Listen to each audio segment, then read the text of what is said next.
Doctor, आजकल schools में भी बच्चों पर ना सिर्फ पढ़ाई का बल्कि बहुत सारी एक्टिविटीज़ का प्रेशर डाला जाता है। कहीं ना कहीं जो बच्चे हैं वो भी इतने ज़्यादा प्रेशर को जो है वो झेल नहीं पाते हैं और जो उनकी मेंटल हेल्थ है वो स्टेबल नहीं हो पाती है और वो डिप्रेशन का शिकार हो जाते हैं। तो उससे कैसे बचा जाए? मुझे लगता है कि जब हम एग्ज़ाम्स की बात करते हैं तो सबसे इम्पॉर्टेंट बात है वो समझनी है ज़रूरी है। कोई भी एक एग्ज़ाम जीवन को बदल नहीं सकता, कोई भी एक रिज़ल्ट आपके जीवन से बड़ा नहीं हो सकता। हमें ये लगेगा कि ये एग्ज़ाम बहुत इंपॉर्टेंट है और इस एग्ज़ाम में अगर हमारा रिज़ल्ट हमारी फेवर का नहीं आया तो जैसे जीवन उथल पुथल हो जाएगा, होता नहीं है। जीवन में सबका प्लान ए चले, ये बात ज़रूरी नहीं है। प्लान बी और प्लान सी भी हमें उतने ही सक्सेस पे लेके जाते हैं। और जीवन में सिर्फ एक मार्क्स आने, एक क्रॉस सेक्शन में मार्क्स आएंगे और उसी से सब कुछ ठीक हो जाएगा या नहीं होगा, ये बात सही नहीं है। आप हर एग्ज़ाम से सीखिए, हर एग्ज़ाम से ग्रोथ करिए, आगे बढ़िए। इस गलत फहमी में ना रही है कि पढ़ाई ख़त्म करने के बाद जीवन एग्ज़ाम देने बंद कर देगा आपके। So be prepared, be willing to go through the navigate the challenges. Each challenge is like an exam. Just don't give more meaning, at the same time don't ignore it. I mean, you put your best effort and then learn from that effort. Sometimes it will do you good, sometimes you would not come off well. Then figure out what went wrong. Could you have done something different? Can you put in more effort? Did you not understand the concept?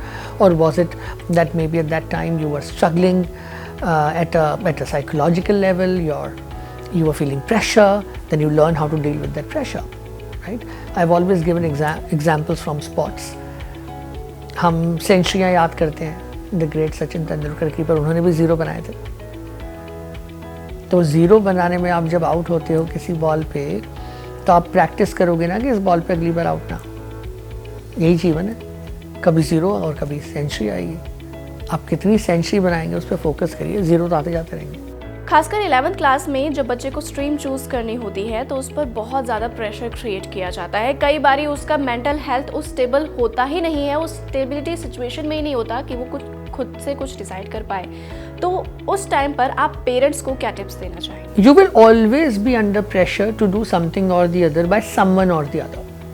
Now, whether that is somebody who's your age group and a peer, whether it's somebody who's your senior and you are feeling I want to be like them, or they are asking me to do something, or it could be coming from a role model or an influencer or social media, or through your observation that you are seeing, that's always going to be there. You be who you are. You are who you are and be who you are.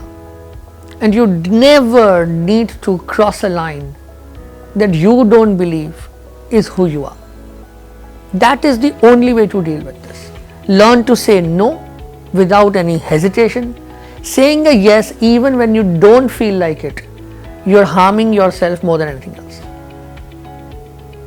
And the other thing was, how do you be there?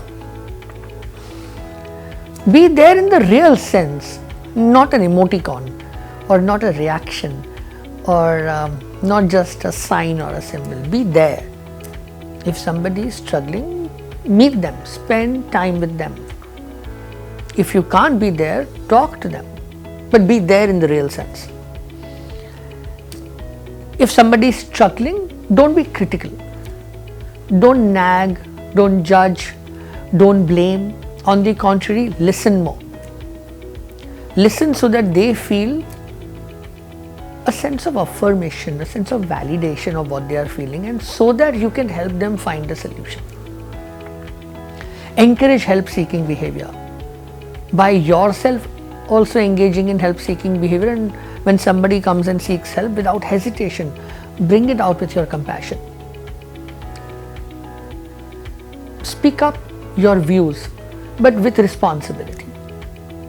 When we say something, freedom of expression very important, but freedom of expression doesn't mean hurt. It doesn't mean looking down on someone. It doesn't mean being abusive. You can say what you want in a positive manner also, and that's also being for people. But the key here is, can you be that positive, stable, non-judgmental, affirmative human being that we all should be? That is the way to be there. Doctor, सबसे आखिर में आपकी कोई tip हो जो आप हमारे youth को देना चाहते हैं जिससे वो अपनी जो मेंटल हेल्थ है उसको स्टेबल रख पाए? नहीं, जो भारत का युवा है वो इस बात को समझे कि आपका गोल है कि आप कैसे अपने जीवन को शेप करने के लिए जो क्या बदलाव ला सकते हैं। हर एक पीढ़ी में कुछ कंट्रीब्यूशन हुए हैं, कुछ प्रॉब्लम्स क्रिएट करी हैं। उसी तरह से आप अपने अंदर क्या बदलाव ला पाएँ जो आने वाली पीढ़ी को फ़ायदा हो, आपका जीवन अच्छा जाए। और मुझे लगता है कि उसमें कुछ एक चीज़ें आप अगर करेंगे तो बहुत फ़ायदा होगा आपको भी और आने वाली पीढ़ियों को भी। एक रिश्तों में विश्वास रखिए और इन्वेस्ट करिए रिश्तों में। सपोर्ट सिस्टम से बड़ी कोई भी हमारी स्ट्रेंथ नहीं है। जितना हो सके पॉजिटिव रिश्ते में इन्वेस्ट करिए। सोशल मीडिया, लाइक्स, फॉलोअर्स, ये सब ठीक है, ये जीवन का एक हिस्सा बन गया है, बट ये जीवन नहीं है। इसलिए असल रिश्ते और उसका जो मीनिंग है उसकी वैल्यू समझिए। दूसरा, जीवन एक कंपैरिजन या कंपटीशन तो है नहीं। आप पूरे समय compete नहीं कर सकते हैं। आप टुगेदर वी कैन वाली अप्रोच लाइए। सक्सेस लोगों को इंडिविजुअली नहीं मिलता है। हर एक सक्सेस किसी न किसी ग्रुप के कारण होता है, टीम के कारण होता है। तो उन्हीं रिश्तों के साथ आप पॉजिटिविटी लाइए, मदद करिए लोगों की। हम जहाँ भी पहुँचते हैं इसलिए पहुँचे हैं क्योंकि बहुत लोगों ने हमारी बहुत मदद करी है, बहुत हमें गाइड किया है। हर एक टीचर, हर एक जीवन का एक एक्सपीरियंस, टीचिंग मोमेंट्स है जीवन के, तो वो चीज़ आप आगे बढ़ाइए। जब कभी मौका लगे किसी की मदद करने का तो करिए उसको मदद, और प्रमोट करिए पॉजिटिविटी को। हमारे आसपास इतनी ज़्यादा नेगेटिविटी है, हम क्रिटिसाइज़ बहुत आराम से कर लेते हैं, जज बहुत क्विकली कर लेते हैं, नेगेटिव कमेंट देने में हम सोचते भी नहीं हैं। उसके बदले ये सोचिए कि पॉजिटिव कैसे करा जाए। अगर आप देख रहे हैं कि कहीं किसी ने नेगेटिव कमेंट किया है तो आप उस नेगेटिव के बदले 2 पॉजिटिव करिए।